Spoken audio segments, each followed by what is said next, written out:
Това е така нареченият ефер или Флехенрайнигер, или специално устройство за почистване на повърхности, много бързо почистване на големи повърхности, като това е по-големия модел.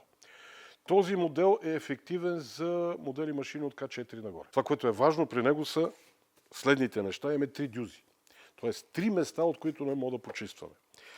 Тук натискам и мога да почиствам с тези 2 дюзи отдолу. Тук натискам, реално погледнато, и мога да почиста тук отпреде, даже символа се показва. Тук натискам и мога да почиста от вътрешната страна. Вътрешната страна тук също има дюза, която дюза дава възможност, когато съм някъде близо в ъгли, да кажем на дограма и така нататък, аз да почиста точно този ъгъл. Така че много хубаво устройство.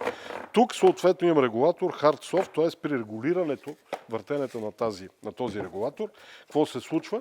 Цялата тази рейка с двете дюзи се смъква по-близо до повърхността или се издига нагоре. По този начин аз увеличавам така нареченото ударно налягане или увеличавам производителността на почистване.